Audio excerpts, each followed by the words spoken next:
ठीक है, आगे चलते हैं। तो ये जो हमारा आईपी एड्रेस है, IPv6 एड्रेस, अब इसमें क्या हो रहा है कि इतना लंबा, अभी तो हमारे पास पहली चीज तो डेसिमल नंबर्स रहते थे, दूसरी चीज 4 बाइट का रहता था। तो हम लोग एक अगर आईपी को याद करना भी है तो कर सकते थे, या आईपी हमको कहीं पे सेटअप करना है तो यूटिलाइज कर सकते थे। ठीक है। अब ये हमारे पास क्या है, थोड़ा सा बिगर साइज में आईपी है। ठीक है। ये हमारे पास 8000:00:00, तो इतना लंबा चौड़ा आईपी याद रखने में थोड़ा सा कॉम्प्लिकेशंस हो सकते हैं। ठीक। तो टू सिंप्लीफाई दिस, IPv6 में एक कंसेप्ट लाया गया ऑप्टिमाइजेशन का, जिससे क्या होगा कि अभी तो ये इन्होंने आइडेंटिफाई कर लिया कि जो भी हम लोग ने IPv6 एड्रेस लाया है, ये तो फ्यूचर डिवाइसेस या फ्यूचर के जो भी कंसेप्ट हैं उनको ध्यान में रखते हुए इतना लंबा चौड़ा बिट ले लिया था कि 128 बिट का IPv6 एड्रेस रहेगा। But initially we don't have that much of machines available, so most of the bit will remain zero. तो IPv6 में क्या किया गया है, क्योंकि बहुत सारे इसमें जीरो रहेंगे, ठीक, addresses will have many zero. 3 optimization technique यहाँ पे यूज किया गया है, जिसको बता रहा हूँ अभी मैं क्या क्या हुआ।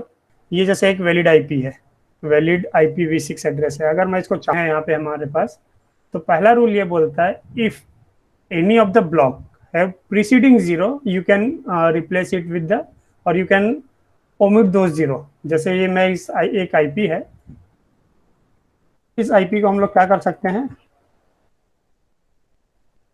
इस 00 जो है, 0020 एंड 20। ऑब्वियस चीज़ है, नॉर्मल मैथमेटिक्स की अगर मैं बात करूं तो ये भी क्या है, ये आपका एक वैलिड नंबर है। 8000:00:20 can also be written as 8000:20। Similarly ये वाला जो वैल्यू था 0123, it can also be replaced with, और it can also be deleted. Zero जो है आपका डिलीट किया जा सकता है, it can also be written as 123। Similarly 0067, ठीक है, एंड 002 को हम लोग लिख सकते हैं 2। बट इधर का राइट साइड में अगर जीरो है तो उसको आपको डिलीट नहीं करना है। You can omit only the left zero और प्रीसीडिंग जीरो, जो आपका स्टार्टिंग के जीरो है उन्हीं को ही हटाना है। राइट साइड में जो जीरो है उसको आपको ओमिट नहीं करना है। क्लियर हुआ रूल नंबर 1।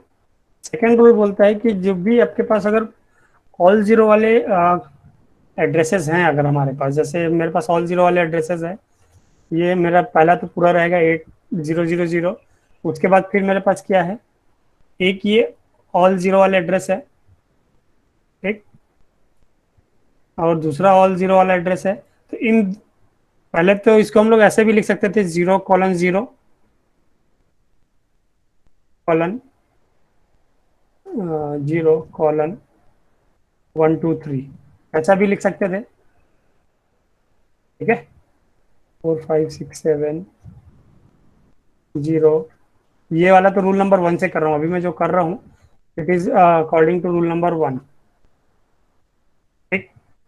लेकिन अगर ये पूरा का पूरा जीरो ही है तो इसको रिमेंबर करने की जरूरत नहीं है। It can be written as either, it can be replaced by pair of column. ये जो लिखा हुआ है, it can be replaced by pair of column. मतलब ये जो मेरा आईपी लिखा हुआ है IPv6, I can replace it like this. ये पूरा मैं इसको रिप्लेस कर दूंगा पेयर ऑफ कॉलम। ठीक है, आइदर दिस या फिर ऐसे, दोनों एक साथ नहीं करना है ना।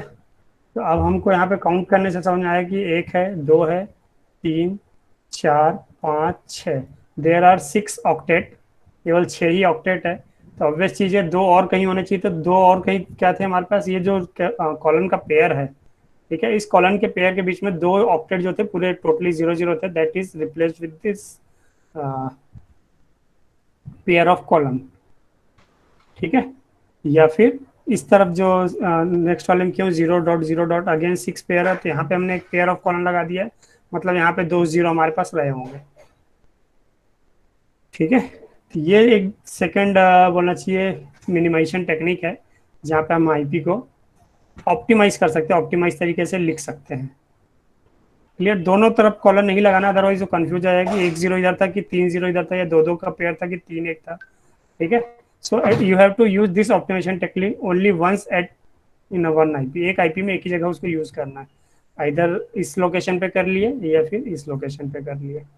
ठीक है, दोनों जगह उसको नहीं चला सकते। जैसे सपोज ये मेरा 1 2 3 ना हो करके ये भी 0 0 होता सपोज, तो ये क्या हो जाता है, ये वाला भी चीज आपका हट जाता है, लाइक दिस। ठीक है, यहाँ पे हमको क्या समझ में आ रहा है, 8 0 0 मतलब एक ऑक्टेट हुआ, ये दूसरा ऑक्टेट हुआ, तीसरा, चौथा, और ये पांचवा ऑक्टेट हुआ, लेकिन होना कितना चाहिए था हमारे पास, 8। ये जो कॉलन पेयर है, कॉलन पेयर में कितने होने चाहिए हमारे पास, 3 पेयर्स ऑफ जीरो, यहाँ पे हमारे या 3 ऑक्टेट जो कि पूरे टोटली जीरो है वो होंगे, ये इसका मीनिंग होता है। तो थियोरिटिकली यही है अपना कि अगर लीडिंग जीरो है तो उसको हटाना है, रूल नंबर 1। रूल नंबर 2 ये बोलता है कि अगर इन बिटवीन पूरा का पूरा ऑक्टेट जीरो है आपका, ठीक है, तो उसको रिप्लेस करना either by single zero with colon, और डबल कॉलन से हटा करके पूरा उस जीरो के पेयर्स को भी हटा सकते हैं। ठीक, और इसी रूल को एक्सटेंड किया था उसने IPv6 के लिए, IPv6 में ये सॉरी IPv4 के लिए, कि अगर हमारे पास कोई एड्रेस है जो कि IPv4 में डिनोटेड है लेकिन हमको उसको IPv6 में दिखाना है, ठीक है, तो हम लोग उसको क्या करेंगे, लाइक दिस, डबल कॉलन से स्टार्ट हुआ, मतलब ये हम ये मान के चलेंगे कि इट इज IPv6 एड्रेस। ठीक है, और लीडिंग सारे बिट जो है जीरो है। आ रहा समझे, ये जो हो गया आपका सेकंड लास्ट ऑक्टेट हो गया, और ये जो है आपका लास्ट ऑक्टेट हो गया, मतलब 2 ऑक्टेट में आपका IPv4 डिनोट हो जाता है, और दिस, एंड उसके आगे कॉलन, डबल कॉलन लगा दिया। डबल कॉलन ये बोलता है कि it is it it is an IPv6 address return in the format of IPv4। IPv4 के फॉर्मेट को अपने IPv6 में लिखा है। ठीक है, अब चूंकि IPv4 में केवल 32 बिट का वैल्यू मेरे पास है, तो उस 32 बिट को मैंने लिख दिया है, और 32 बिट के पहले जितने भी रहेंगे 96 bit, those will remain zero. तो जीरो को क्या कर दिया, डबल कॉलन से रिप्लेस कर दिया है, या फिर हम इसको चाहें तो ऐसा भी लिख सकते हैं, लाइक दिस। इसका ये मतलब है, ये जो मैंने लिखा है ऊपर में, ये मतलब है कि स्टार्टिंग के इतने बिट पूरे जीरो रहेंगे, उसका था आपका IPv4।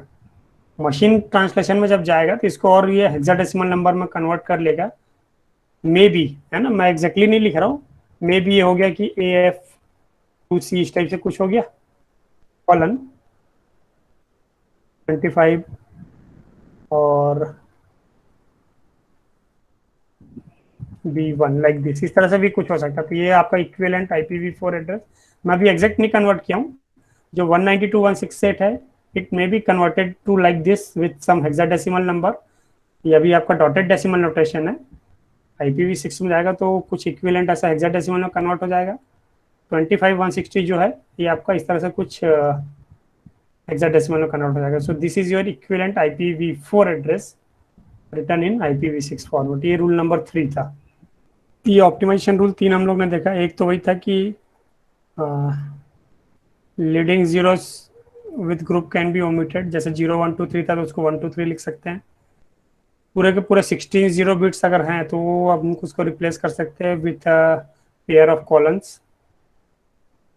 ठीक, यहाँ पे इसी एग्जांपल को मैंने वर्ड में ले आके दिखाया था आप लोगों को कि इधर आप यहाँ पे कॉलम लगाइए, जैसे यहाँ पे 2 पेयर जीरो के थे तो यहाँ पे कॉलम लगाओ, या फिर लास्ट में लगाओ जो कि यहाँ पे, या फिर जहाँ पर भी एक जीरो, मतलब एक ही बार इस रूल को यूज करना है। इस तरह से आप 2 2 बार कॉलम नहीं लगा सकते, डबल पेयर ऑफ कॉलम एक साथ नहीं लगा सकते।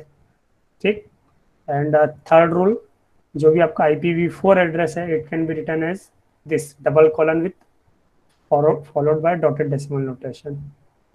ये आपका इक्विवेलेंट IPv6 एड्रेस कहलाएगा। IPv4 का जो लूप बैक IP था 127.0.0.1, ठीक है। सिमिलरली यहाँ पे भी एक लूप बैक IP बनाई गई है, एकदम इजी लूप बैक IP है। 127 बिट्स जो रहेंगे पूरे जीरो रहेंगे, और लास्ट बिट जो रहेगा आपका 1 रहेगा। अब चूंकि यहाँ पे ब्रॉडकास्ट नहीं होता तो एक नया टर्म ला लिया इसने, एनी कास्ट।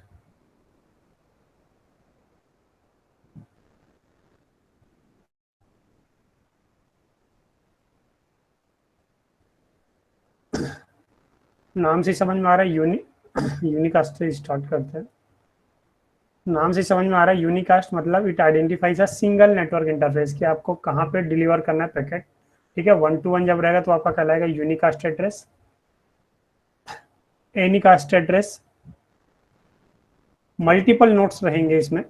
ठीक है, a packet sent to anycast address is delivered to just one of the member interface, typically the nearest host according to the routing protocol's definition or distance. Unicast 1 to 1 हो गया, multicast 1 to many हो गया। Anycast क्या बोलता है, भेजूंगा तो सबको, लेकिन जो पहले ले लिया उसके बाद वो पैकेट आपका लॉस हो जाएगा या खत्म हो जाएगा। मतलब ये बोल रहा कि हालांकि उसने मल्टीकास्ट किया कि this particular packet is meant for multiple host या multiple machines, but according to your routing protocol अगर कोई मशीन नियरेस्ट है या किसी ने सबसे पहले उसको अक्वायर कर लिया उस पैकेट को, in that case it will use that packet for further processing, और उसको जो मल्टीकास्ट हुआ था वो फिर वहाँ पे ब्लॉक कर दिया जाएगा, उसके आगे वो ब्रॉडकास्ट नहीं होगा। ठीक है, ये डिफरेंस है यूनिकास्ट, एनीकास्ट और मल्टीकास्ट में। Then we have advantage disadvantage.